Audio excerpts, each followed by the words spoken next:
Do you have a thirst to learn about wine? Do you love stories about wonderfully obsessive people, hauntingly beautiful places, and amusingly awkward social situations? Well, that's the blend here on the Unreserved Wine Talk podcast. I'm your host, Natalie McLean, and each week I share with you unfiltered conversations with celebrities in the wine world, as well as confessions from my own tipsy journey as I write my third book on this subject. I'm so glad you're here.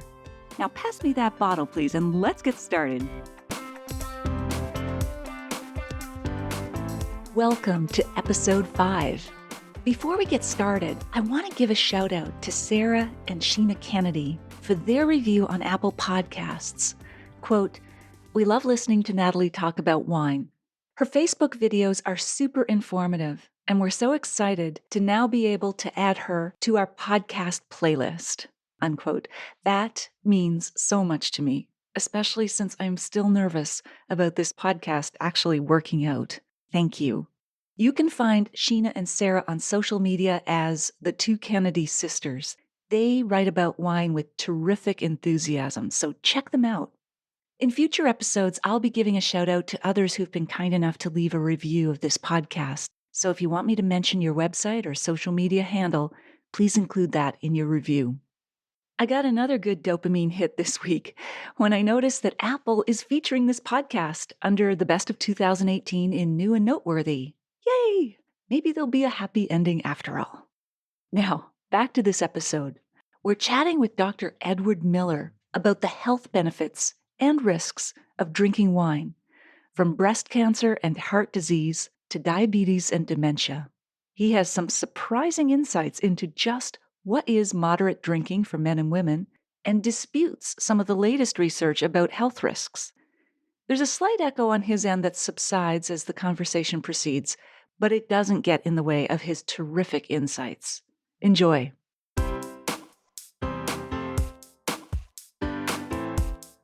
Are you confused when it comes to all of the health studies and findings about wine and health? We've heard about drinking wine can increase your risk of breast cancer, maybe it decreases it, maybe it has no impact. What is the latest news? Similarly, we hear about wine and heart disease, of course, diabetes, dementia, longevity. I mean, there's just so much out there. And of course, we also are curious, I am for sure, what is drinking wine in moderation? What exactly is that? Is it 5 ounces of a wine that is 12% in alcohol? And why does it differ for men and women? And why are some wines offering more health benefits than others? And it's not about Resveratrol anymore. You thought you knew, but maybe you don't. Well, our guest is going to discuss all of those issues. I'm really excited. He is an obstetrician and a gynecologist, and he is also part of an international research community that looks at the health benefits as they relate to wine. He also has an advanced level sommelier certificate from the International Wine and Spirits Guild, and he joins me now from his home in Arizona. Welcome, Dr. Edward Miller. Thank you, Natalie. It's a pleasure to be here. Terrific. It's so good to have you join us. This is going to be such a great topic. Now, I just gave you a very high-level sort of intro. Fill in the details of what I missed and maybe tell us a little bit about your personal life. Let's see. The organization that I belong to is the Renaud Society. And Serge Renaud was the French researcher, epidemiologist from the University of Bordeaux that in 1991 came on 60 Minutes. And the episode was called The French Paradox. And he explained that even though the French eat more fat, they smoke, they don't jog, they have half the rate of heart disease of North America. This was, he felt, based on his research, due to the significant difference in red wine consumption, which at the time was 16 gallons per person in France and 2 gallons per person in the US. So he died probably 3 years ago, but the society lives on, and the research and the meetings that go on kind of keep things going in that regard.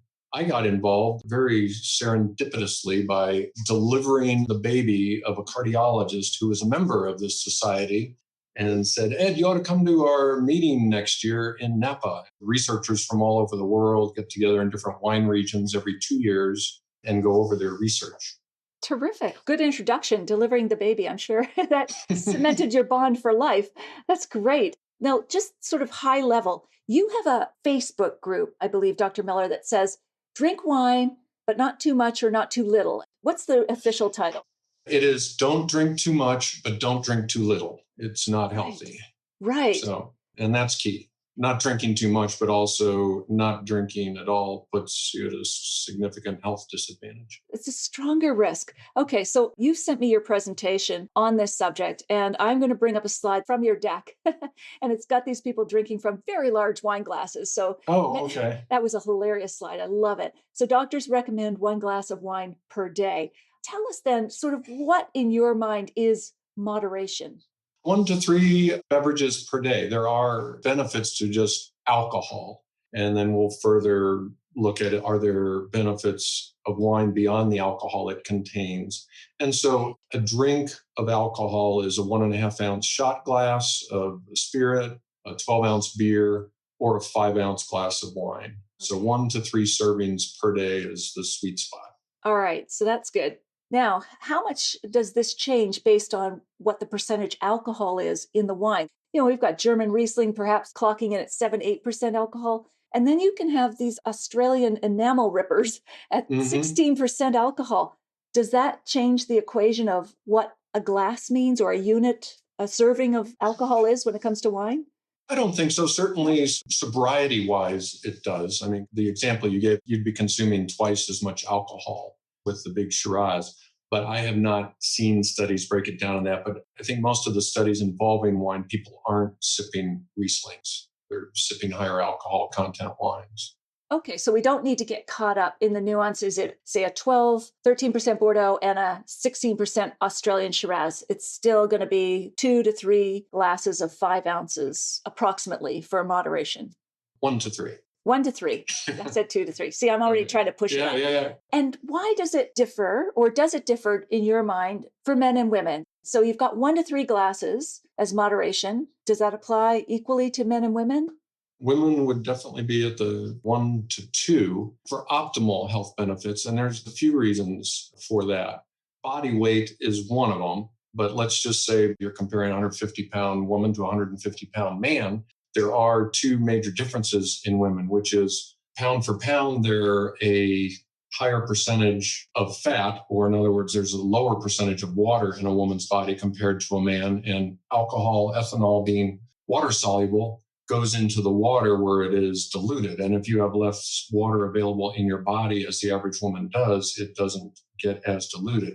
There's about a 50% difference in the amount of the stomach enzyme and liver enzyme that metabolizes alcohol, men compared to women. That's called alcohol dehydrogenase, but there's a significant difference in the amount. So women do not metabolize alcohol as rapidly as the average male does. Okay, so we're looking at 1 to 2 glasses of wine per day for women in moderation, 2 to 3 maybe for men, or 1 to 3, Or 1 to 3 bottles for men. Bottles. That's medical humor, yes. Yeah. And probably we should mention this. I don't know if you do this when you're giving presentations, but of course, everybody is different. What we are talking about tonight is not prescribing anything for anybody. Everybody is different. Talk to your personal doctor about your own health conditions. All that sort of disclaimer we usually have when it comes to talking about health. This is just information for your consideration. We're not suggesting anybody start or stop doing things depending on your own body chemistry. Definitely. And there's people that shouldn't drink. Right. And who are they? Other than, of course, people who can't control their consumption, but I would assume pregnant women. What other categories would fall into that? Those with a history of alcohol abuse, those with liver damage, be it hepatitis, cirrhosis, any of those things. And there's more exotic conditions where their physician may have told them alcohol is not going to work for you. Absolutely. And I would assume some medications don't mix well with alcohol. So I've heard this sort of prescription, like have a glass of wine or alcohol and a glass of water, like try to keep them equal consumption. Does that help significantly in terms of balancing, the alcohol level in your bloodstream? Definitely. It helps with that. And that is a medical rule, but it's just darn near is that you have 1 glass of water for each adult beverage serving that you have throughout the night. And part of that, besides helping keep your alcohol level lower because the alcohol dilutes itself in water, is that alcohol itself dehydrates. You told me not to get too technological. No, that's okay. But we need to know. Alcohol actually blocks a hormone, and the result of that is that the kidneys release more water from the body. Alcohol itself is dehydrating. It's a diuretic. It will flush water out of the absolutely. system. Exactly. Okay. And perhaps, does it help with the next day sort of brain dehydration? If you've hydrated more throughout the evening, will you get less of a headache? Yes, to answer your question, keeping well hydrated is going to make your next morning feel all that much better. I always think about it, queasy like Sunday morning. Yes. One of those theme songs we don't want to play. So let's talk about resveratrol versus this other compound. Some of us are familiar with resveratrol. That is a natural grape compound found in the skins of wine. Yes. Maybe you can. Yeah, the skins and seeds. Okay. So we've heard about that being health beneficial, but it turns out it's not so much. Why is that? It looks like there's a lot of legit research going on right now, like at the National Institutes of Health in Bethesda, Maryland, and all that. They're big time evaluating the anti-cancer, anti-atherosclerosis, anti-inflammatory effects that have been seen in lower life forms, yeast, rats, roundworms, things like that.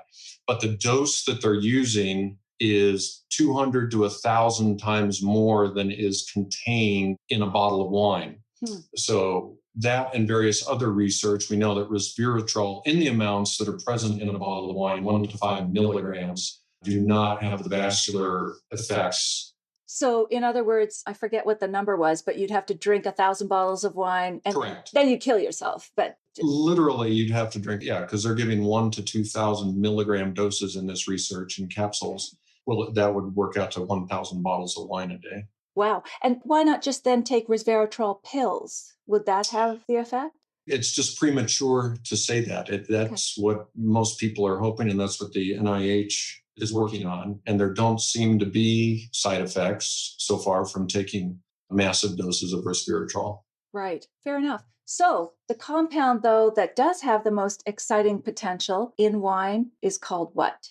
It's a small group of the polyphenols. The big long name is oligomeric procyanidins, or OPCs for short. I like the acronym. Yeah, OPC. OPCs. Okay. They're present in abundance in red wines. Okay. We think these are the agents that are most beneficial, and why wine has more of a benefit than just the alcohol it contains. We know separate pathway alcohol improves cardiovascular and reduces deaths by making the blood a little thinner and also increasing the so-called good cholesterol in the body. The procyanidins work through a different mechanism directly in the arterial wall where they prevent atherosclerosis and dilate the artery. Okay, so we've got the blood thinning from the alcohol, but the OCPs are actually widening the veins, so widening those laneways to get more blood traffic through.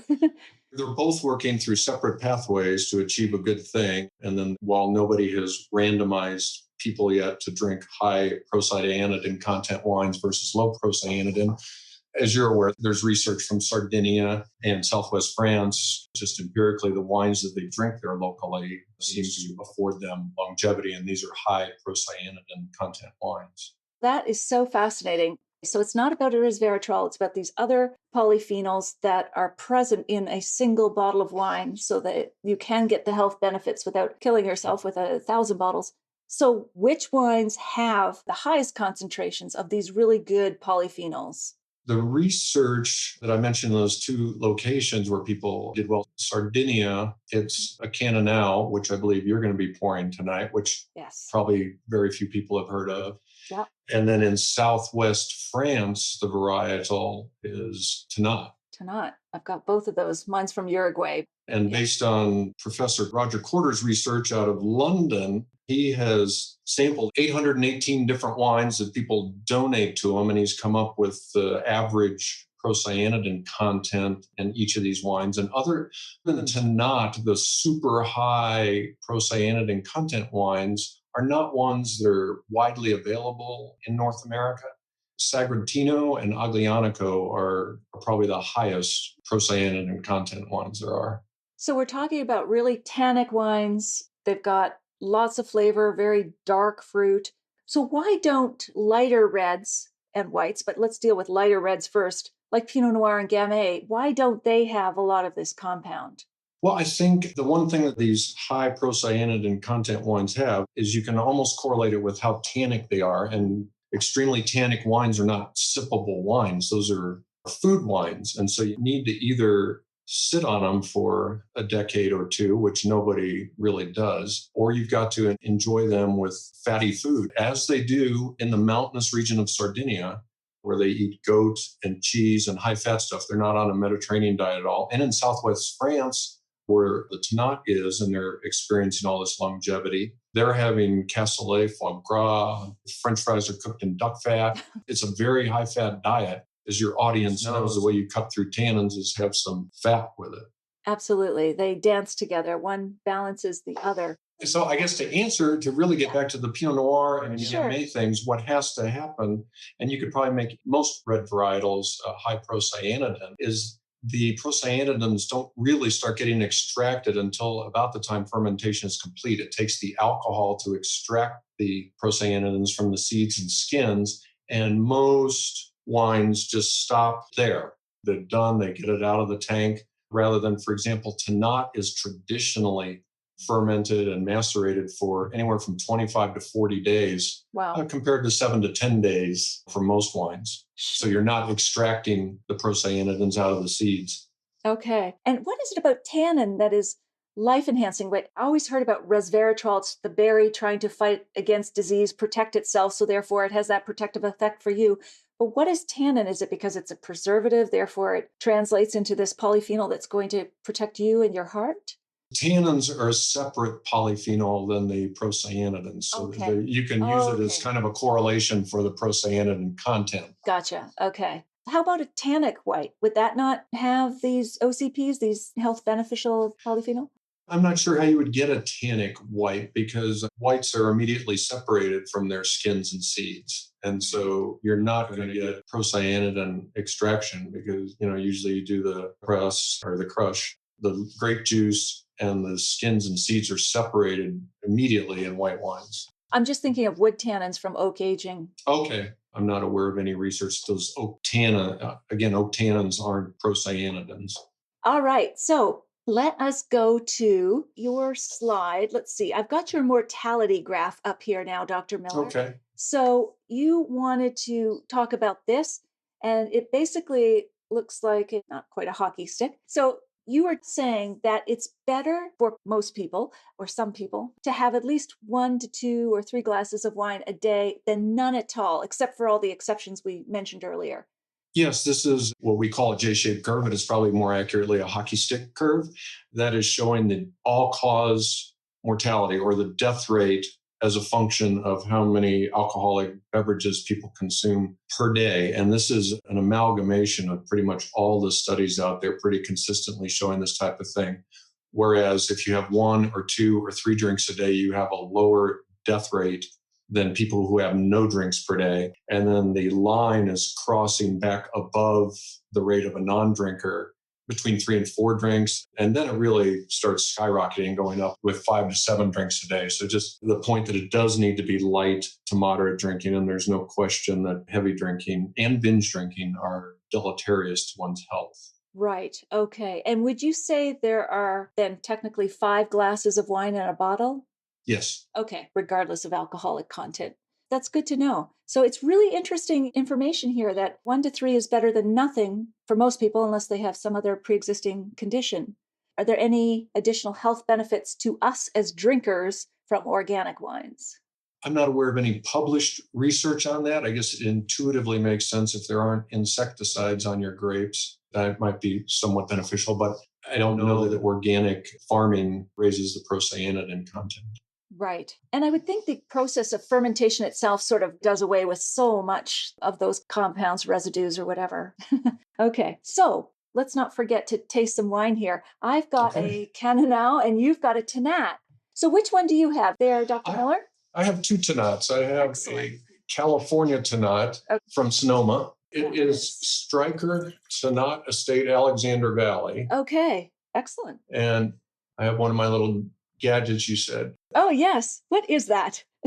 That's an aerator. It looks like a beaker that you would see in a more sign. interesting than a Venturi. Yeah. This is kind of a silent way to aerate wine, whereas the Venturi makes a slurping sound and puts bubbles. But I like the way when you turn it, Yeah. and I'll lower it down here, then it's going to spread it all around the inside of this bulb. Oh, how interesting.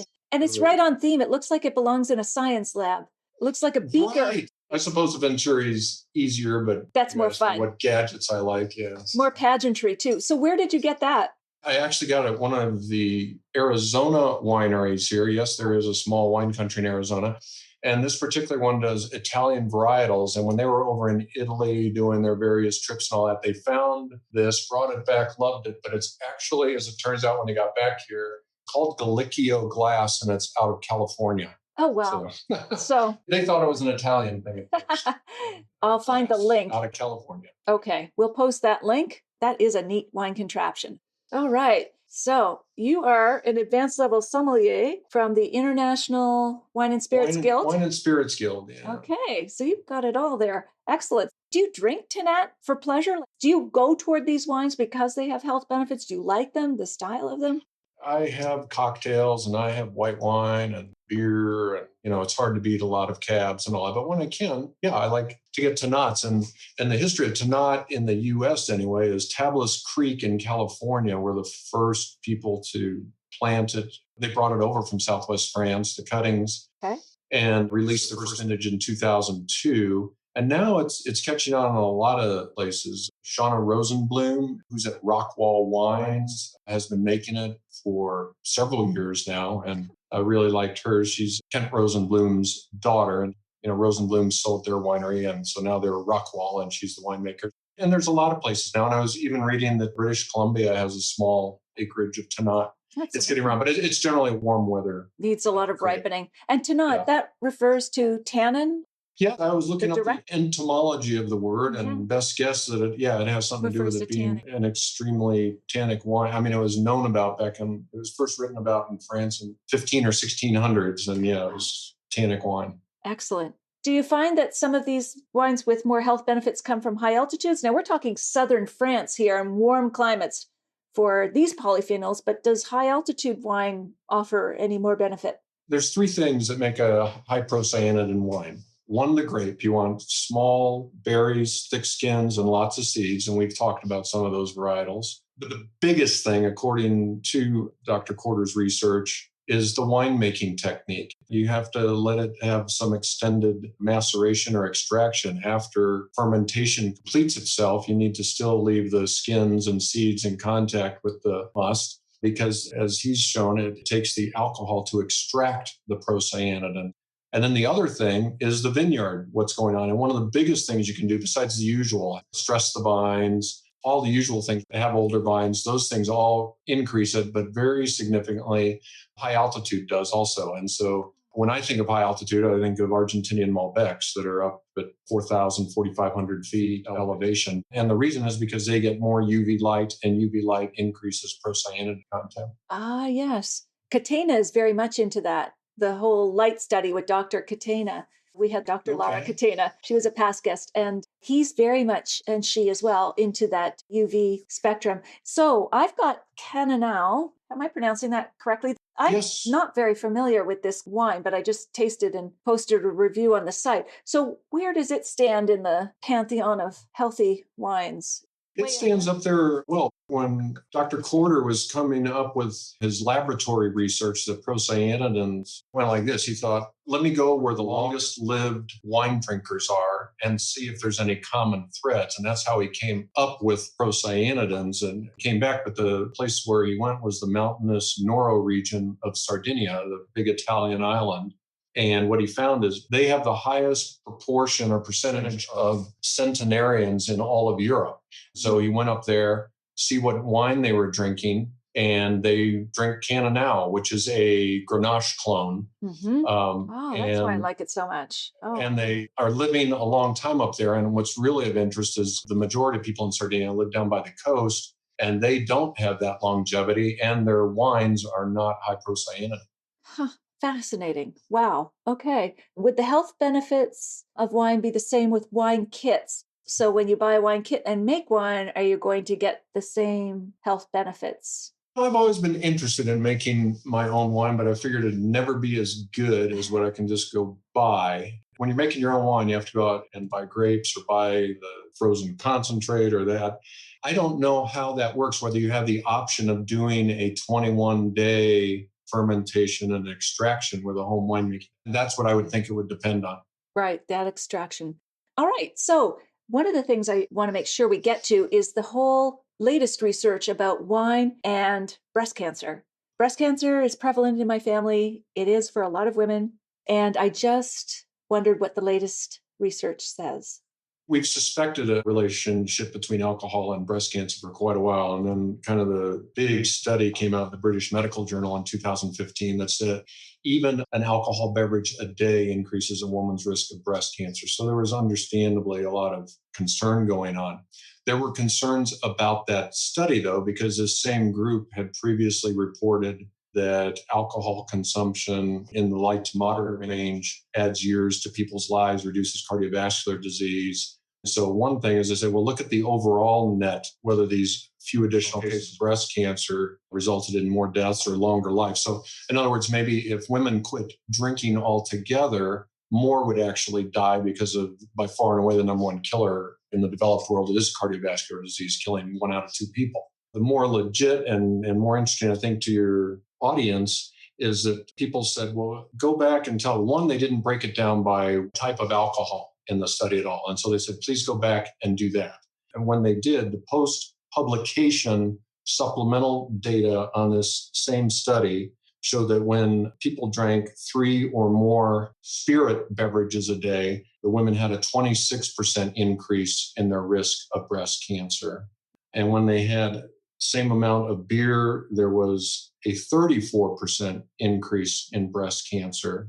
And when they had 3 wines or more a day, there was no increased risk of breast cancer. 3 wines or more, or 3 wines or less? They reported 1 wine a day, 2 wines a day, and then greater than 3 wines a day. Those were their cut points. Okay. And there was no increase in breast cancer in that same study. I don't want people panicking that 26 or 34% increased risk is the same as a 23 or 34% absolute risk. This means that a woman's risk is going from roughly 12.5% lifetime to 14%, not that 1 out of 4 or 1 out of 3 women are going to get breast cancer if they drink spirits.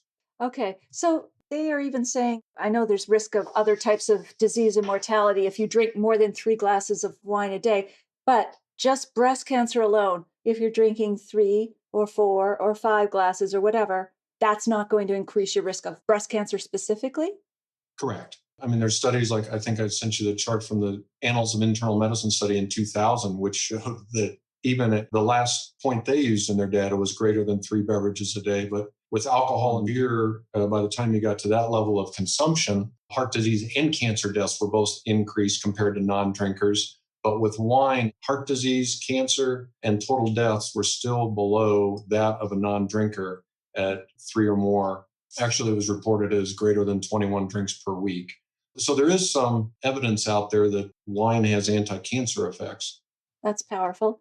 Before the show got started, Dr. Miller, we were talking about part of the reason why we don't hear about all of these health benefits all the time. The United States and Canada do have this sort of post-prohibition hangover mentality, especially with government-sponsored research. So trying to paraphrase what we're talking about, but sometimes we don't hear about all of these health benefits because the government doesn't want those released for fear it will encourage people to start drinking immoderately. Absolutely. One of the questions you had asked me or sent me before is, what's the most important thing that would probably surprise people about alcohol or wine? And that is, and then I'll get into why it gets suppressed, the largest study, and it's still ongoing since 1948, for as far as heart disease and the risk factors for it, are what's called the Framingham Studies. They look at basically everybody in the town of Framingham, Massachusetts, and they're now following them in the 3rd generation. And it's an ongoing study. And this is the study that in 1961 identified smoking as a risk factor and quantified how big, and obesity and high blood pressure and high cholesterol have subsequently come out of this study. Well, in 1974, they had ironclad evidence that not drinking alcohol was a risk factor for heart disease. And in fact, if you're not a smoker, it's the biggest modifiable factor for heart disease that you can have. And whenever they've tried to publish this in journals like the New England Journal or any medical journal, the government says you will not put that out there or we will withdraw your funding for the study. And the funding for the Framingham study comes from the National Institutes of Health. And those studies are very expensive. I would guess $10 million a year to do that Framingham study. So they're told, don't put this in your papers. And so it's just at meetings and in other things where we learn. And so it's hard to get the word out there. And that's what motivates me to do the talks. And absolutely, you were gracious enough to invite me on your show. Oh, no, this is fantastic. And so just to reiterate in my own faulty layman's words, if you don't smoke, the number one thing you can do to lengthen your life, to improve your health, is to drink wine moderately. Yes. And kind of the reverse of that, not drinking is a bigger risk factor for heart disease than obesity, high blood pressure, high cholesterol, and physical inactivity. Wow. But it's that sweet spot, 1 to 3 drinks a day. Right. Exactly. Wow. All right. Maybe we can touch on briefly, probably not doing it justice, but dementia. When it comes to wine, is that all about expanding the blood vessels and flow of blood to the brain and therefore slowing down the effects of dementia? That is the theory. And the research with dementia is alcohol in general. The studies have shown, and there's over 143 studies from 19 different countries involving about 500,000 study subjects, that there's about a 23% reduction in dementia, not once you have it, but reducing the risk of acquiring it in people who have 1 to 3 alcoholic beverages per day. But there's also no question, the research also shows 5 or more alcoholic beverages per day increases the risk of dementia. Ah, okay. So it's a fine line. And then I've got your summary slide here with diabetes. Your slide says 40 to 50% lower risk of diabetes with that 1 to 3 drinks. Absolutely. A consistent finding in virtually all studies, a person's risk of acquiring type 2 diabetes is reduced 40 to 50%. And that makes sense because one of alcohol's other actions is to lower blood sugar. Okay. But I thought alcohol converts into sugar to get metabolized out of the system. Is that wrong? It's broken down by the enzyme we talked about into acetaldehyde and calories and carbon dioxide. Okay. It is not converted to sugar. It is considered a carbohydrate in the dietary. That's what I was So that's probably confusing it. Yeah, but it doesn't. Okay. Good to know. It lowers blood sugar, and that's one of the reasons people, when they're having quite a night of drinking, that they suddenly want to go out and get tacos and pizza and anything. The munchies. Yes, exactly. Because their blood sugar is being lowered. Okay. Wow. And longevity, living 5 to 6 years longer on average than non-drinkers in that moderate zone of consumption. Another consistent finding, Harvard School of Public Health, Dr.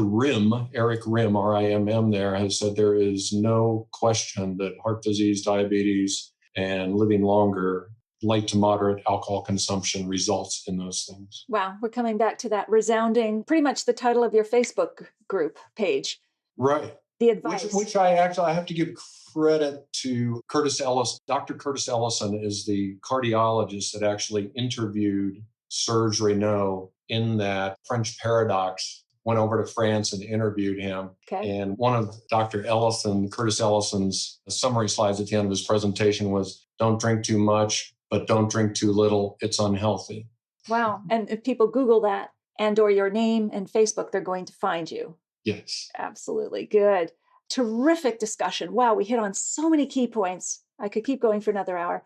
But Dr. Miller, is there anything we haven't covered that you'd really like to cover right now? No, just if there's any questions, happy to take them. Okay, awesome. You had that one person that written in ahead of time and give the quick answer that breastfeeding and drinking is fine in the same dosage range we're talking about. Really? Yes. So 1 to 3 glasses a day? Should you be pumping? I've had a child and I nursed him, but that was 19 years ago.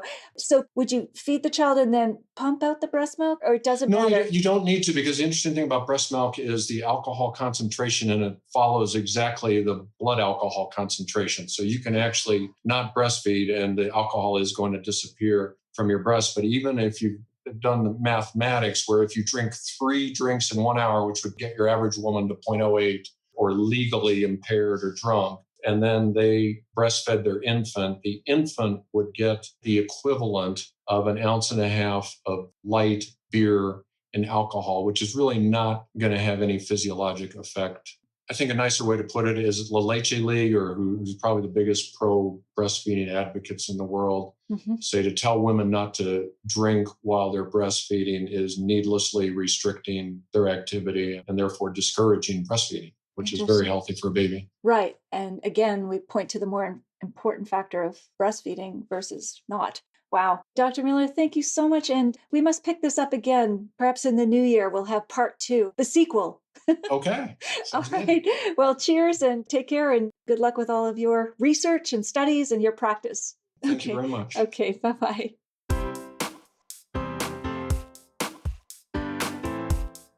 Dr. Miller covered so much ground and many important health-related issues with wine in this episode. Here are my takeaways from this discussion. 1. Moderation is defined as 1 to 3 glasses of wine a day for men and 1 to 2 for women. 2. Those who drink wine in moderation on average live longer than those who abstain. 3. In his opinion, the research to date does not prove that drinking wine causes breast cancer. 4. The health benefits of wine for humans are not so much related to resveratrol as they are to a natural compound found in tannic wines. And 5, everyone is different, so talk to your doctor about your wine consumption. So what was your favorite tip or quote from this episode? Please share that with me on Twitter or Facebook and tag me at Natalie McLean. On Instagram, I'm at Natalie McLean Wine, or use the hashtag UnreservedWineTalk. You'll find links to Dr. Miller's Facebook page, the mortality graph he mentions, reviews of all the wines we discussed, and bonus tips for this episode at nataliemclean.com/5. Next week, I'll share with you some of the best bits from my new audiobook edition of Red, White, and Drunk All Over. And my next guest on this show will be the New York Times best-selling author Bianca Bosker, who goes behind the scenes of the wine world in her new book, Cork Dork. If you want to take your wine tasting and food and wine pairing to the next level, join me in a free online video wine class at nataliemclean.com/class.